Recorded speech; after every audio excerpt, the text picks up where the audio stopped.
Yo les amis, c'est Kazin, j'espère que vous allez bien et on se retrouve pour un bilan de la série Paldea. Voilà, alors évidemment, on est sur Destinée de Paldea et non Évolution à Paldea, je crois que c'est quelque chose comme ça. V2, hein, voilà. Là, on est sur Destinée de Paldea et on va faire le bilan complet sur cette série. Alors, je crois qu'on était sur 1500 ou 1800, 1900 boosters compilés. C'est plutôt pas mal, surtout, puisque cette série, on verra, il y a une particularité, ce sont les petites shiny. Alors franchement, je suis en train de réfléchir quelle sera la prochaine série à étudier. J'ai fait donc hier Alliance Infaillible, franchement les résultats étaient hallucinants. Alors c'est vrai que l'échantillon était plus petit, on était sur 1000 boosters. Enfin 1000 boosters, il faut quand même le rappeler, c'est 28 displays, hein, enfin environ. Donc c'est quand même pas si mal hein, que ça. Là, l'échantillon est plus large, mais on est sur une série qui drop. Ça, tu le sais, c'est un paramètre ultra important. Alors c'est ça qui est marrant, c'est que quand ça drop trop, bah, ça a tendance à casser les cartes qui reviennent le plus régulièrement et dont la popularité est pas bonne. On le verra dans cette série-là, c'est hyper flagrant dans cette série-là. Et quand, à contrario, bah, tu as une série où ça drop très difficilement, bah, par exemple Alliance Infaillible, mais en même temps, Alliance Infaillible, beaucoup ne l'ont pas ouvert, mais on va dire une série comme Point de Fusion ou Évolution Céleste, et ben là aussi, ça plaît pas spécialement, même si il y a des avantages, les cartes sont plus chères en règle générale, même si c'est pas toujours le cas, et on verra que ça permet justement de prendre du recul sur ça et de voir qu'au final, ce qui écrase tout, c'est la popularité de la carte. Je pense que c'est vraiment quelque chose qui est, on va dire, un facteur encore plus important que le fait que la carte drop régulièrement ou pas. Alors, Destinée de Paldea. Alors déjà, j'ai envie de te dire, si tu veux faire de l'ouverture pour cette série-là, j'ai l'impression que c'est pas compliqué. Je regarde de moins en moins s'il y a du Destinée de Paldea en boutique. Mais je crois que j'en ai fait un vlog il n'y a pas très longtemps. J'avais revu des tripacks. Je crois qu'il y avait aussi des ETB qui étaient revenus. Et des Pokébox. Alors évidemment, l'item, j'ai envie de te dire, le plus compliqué en ce moment à trouver, c'est la Pokébox Dracofeu. Et en marché secondaire, c'est à peu près 35 €. Si tu as du bol, tu peux peut-être certainement en trouver encore. Elle a été prise d'assaut Day One. Mais les semaines faisant, évidemment, tu dois pouvoir certainement trouver plus facilement après. Et puis il y a eu beaucoup de réassorts, tout comme le bundle qui se situe maintenant, je crois, exclusivement chez Amazon avec des quantités assez importantes. Alors j'ai pas été vérifié s'il y a du stock, mais en tous les cas, sur internet, en revente, je l'ai vu à 35 €, donc au prix, on va dire, au prix standard. Conclusion, si tu veux faire, on va dire, des ouvertures de cette série-là, on a le bundle qui est un bon item qui fait tourner le booster aux alentours de 6 €. Et sinon, l'item qui me semble être le plus accessible, tu as aussi le TB qui doit faire tourner le booster. Alors le TB, 55, 60 €, hein, ce qui doit faire tourner le booster aux alentours de 6 € aussi. Et encore, bah, tu as la Pokébox à 6,25 € à peu près du booster. Donc au final, on va dire le booster à 6 €, c'est quelque chose de trouvable facilement. Ça, c'est pour fixer un petit peu le prix du CD. Donc un CD ultra disponible, mais c'est un petit peu la tendance en ce moment, hein, quand même. Les items Pokémon sont plutôt très disponibles. Et j'ai envie de te dire, c'est plutôt cool parce que tu as le choix entre... C'est ce que je t'avais un petit peu partagé tout au long de mes vidéos, c'est-à-dire qu'en ce moment, tu as le choix entre plein de séries. D'ailleurs, j'ai revu du Zénith Suprême sous forme de coffret, revenir chez des King Jouets, par exemple, avec des quantités astronomiques. Et c'est vrai que du coup, bah, tu as tous les profils de séries. Force temporelle qui loot un petit peu plus difficilement, avec une belle moyenne, belle espérance. D'ailleurs, tout est sur la chaîne. Je pense que je ferai une playlist dédiée aux analyses un peu plus poussées sur des différentes séries.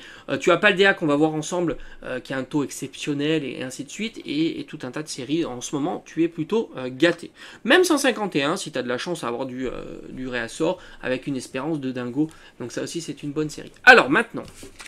Ça tombe bien, j'ai le petit livret. Regarde-moi, et franchement, ils auraient sorti des petits boosters en scellé. Celui-ci est... Franchement, cette illustration, elle est incroyable. Incroyable. Alors, maintenant, niveau rareté. Alors, je t'avoue que je ne me suis pas cassé la tête sur certaines raretés. Ça veut dire Tout ce qui est Clove, Juge, Manzi, élève de Paldea, ce sont, alors je l'ai quand même fait, j'aurais pas dû, ce sont des cartes qui valent grosso modo, même pas 1 euro, grosso modo 50 centimes, voire même moins. Franchement, tu vas sur certains sites comme Card Market, tu as des vendeurs qui les proposent à 20 ou 30 centimes, en plus ils proposent plein d'autres cartes, donc tu te fais ta petite commande et t'es tranquille.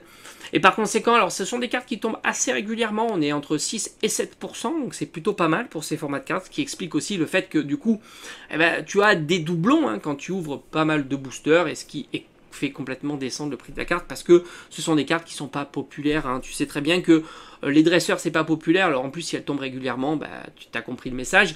Et c'est ce qu'on va voir aussi avec les AR. Malheureusement, ils ont complètement cassé on va dire le potentiel de popularité de ces cartes-là, parce qu'elles tombent aussi régulièrement. Et en plus, tu as des Pokémon, donc beaucoup se moquent, hein, évidemment. Enfin, se moquent dans le sens où ils n'ont pas envie de le collectionner. Voilà. Donc c'est vrai que ces cartes dresseurs, je les ai pas mis dans le calcul parce qu'on n'est même pas à 10 centimes d'espérance, tout comme Super Dauphin, Pomme et le Trio Pico. Et franchement, je trouve que les cartes sont plutôt jolies. C'est dommage, mais je t'en avais déjà discuté. Je pense qu'ils auraient mis, au lieu de mettre Super Dauphin, Pomme et Trio Pico, ils auraient mis Mew, Dracofeu et Gardevoir en AR, un petit clin d'œil avec les SAR, ça aurait été très sympa d'ailleurs. Je pense qu'on aurait un x10, voire même beaucoup plus sur cette carte là. Moi je serais assez confiant de voir ces cartes là au moins entre 5 et 10 euros, même si elles tombent assez régulièrement, parce qu'elles seront 5 à 10 fois, voire beaucoup plus collectionnées, par conséquent achetées, davantage achetées. Maintenant c'est une opinion, on n'a pas le format pour le vérifier. Alors maintenant, ce qui va aussi tomber, alors on le fera pas par, on va pas le faire par ordre de loot, on va faire par, comme ça, un petit peu comme je l'ai décidé. On va commencer par la Full Art Shiny. Alors Full Art Shiny, elles sont ici sur cette page là. Alors évidemment j'ai inclus les deux Terra cristallisés. Tu as, hop, je le remets bien, le Full Art Shiny, la meilleure, c'est la carte Mew X. Alors ça tombe assez régulièrement, on est entre 7 et 8%, c'est plutôt très très bien. Tu verras, hein, le taux de drop de cette série-là est vraiment incroyable, sans compter que j'ai pas mis aussi toutes ces cartes-là, parce que bah, ça pèse absolument pas. Que toutes les cartes X, la seule qui pèse un petit peu, c'est un Dracofeu, mais qui vaut pas plus de 3 euros, donc autant te dire que ça augmente pas l'espérance. Voilà, donc ça sera le petit bonus. Donc ces formes-là, il y a quoi? On retrouve le Mew à 10 euros, le Gardevoir à 4-5 euros, et le Roux Carnage qui vaut aussi dans les 5 euros. Et le reste, c'est des cartes qui sont ultra pas chères, entre grosso modo 1 et 2 euros. Tu as un taux à pratiquement 7-8%, donc c'est plutôt pas mal, mais du coup, en espérance, c'est très très faible, on est à 15 centimes. Voilà, 15 centimes pour ça.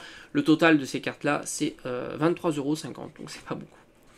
Après, on va aller sur le format de type Gold. Alors, les cartes Gold, alors ce qui est assez sympa pour les cartes Gold, c'est comme tu peux le voir, il n'y a pas de Gold item. Ça, c'est toujours appréciable. Ils ont fait pareil sur Force Temporelle. J'ai envie de te dire, c'était une bonne initiative, malheureusement, de ce que j'ai vu.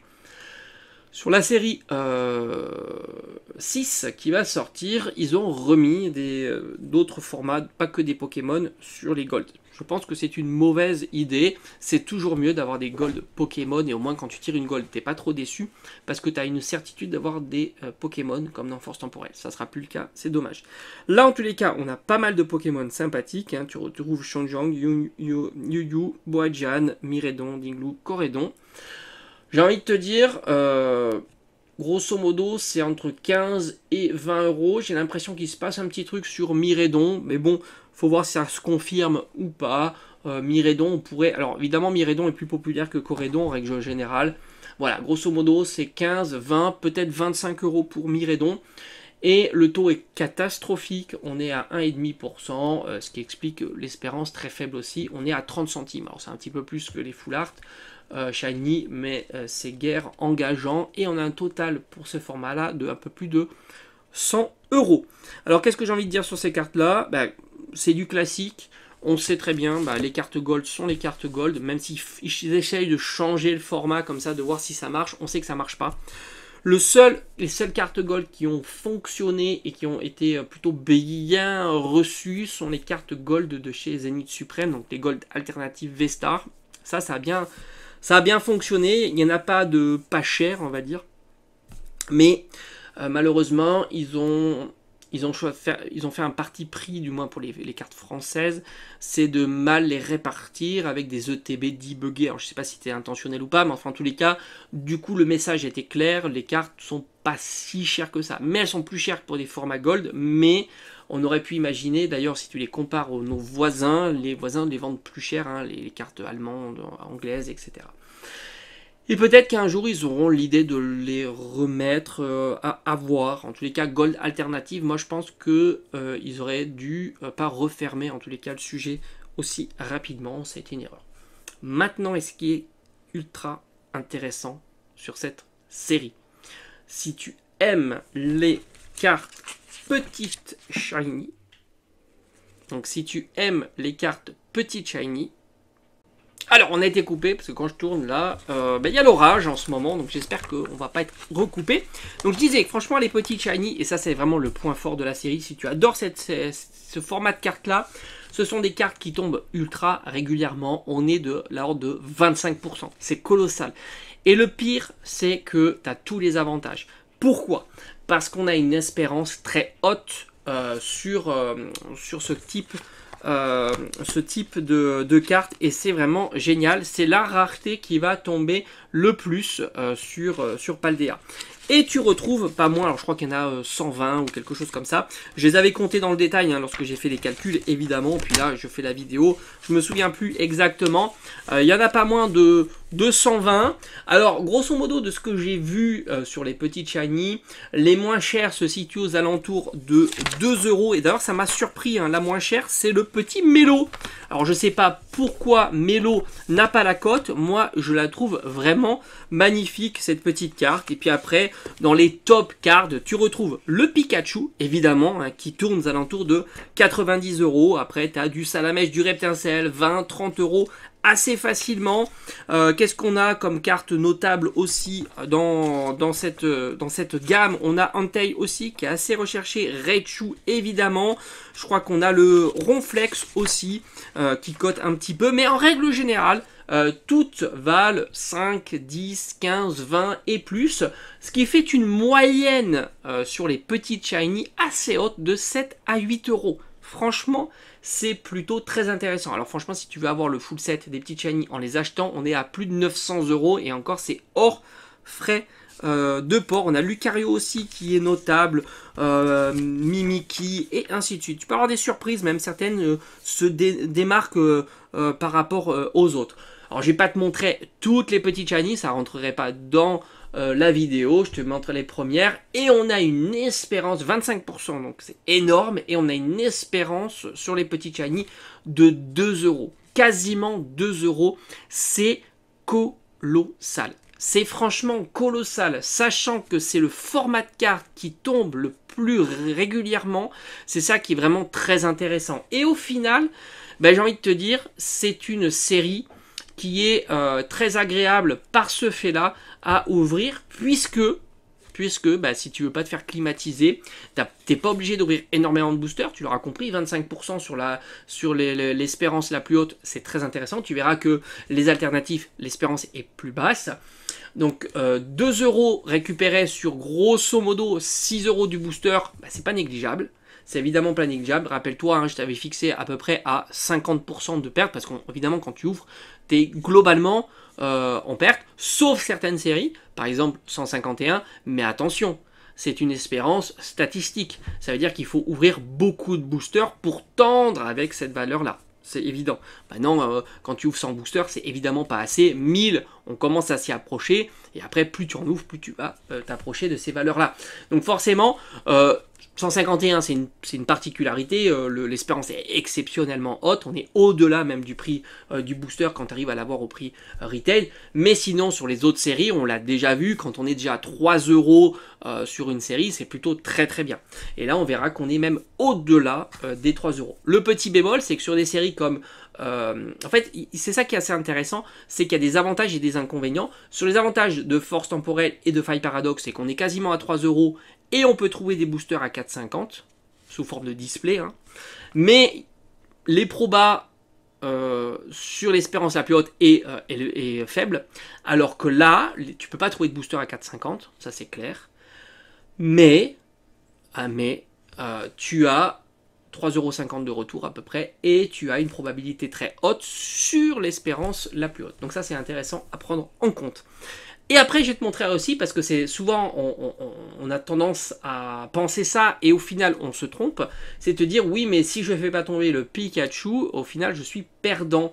Et bien, au final, le Pikachu, avec ses 90 €, avec son espérance à 0,21, on va dire que c'est tout équipe probable, et bien, il n'apporte à l'espérance que 20 centimes. Donc, si Pikachu n'existait pas dans le profil de toutes les petites shiny, étant donné qu'il y en a plus d'une centaine, sur la moyenne, il impacte très très peu. Alors évidemment, si tu le drops 3 fois, tu es hyper content, tu es hyper chanceux, parce que sur 1000 boosters, tu pourrais le dropper 3 fois au détriment d'un autre format, donc c'est du plus évidemment, mais en termes de moins, si tu le drops 0 fois, au final, il n'apporte que 20 centimes sur ton espérance. Je vais te le mettre évidemment en complément. L'espérance, c'est vraiment l'addition statistique de toutes ces petites shiny.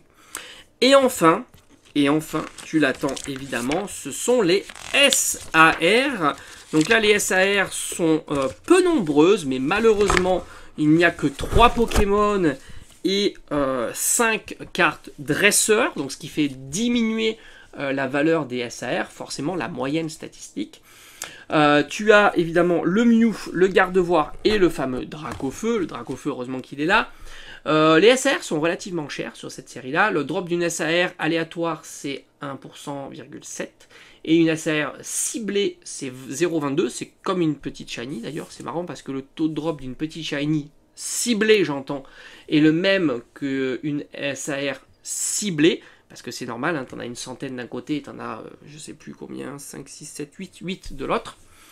Mew est aux alentours d'une centaine d'euros, Gardevoir 80-85 €, Dracofeu dans les 200 €. T'en vas pas pinailler sur les chiffres parce que ça n'impacte très très peu sur l'essentiel qui est l'espérance.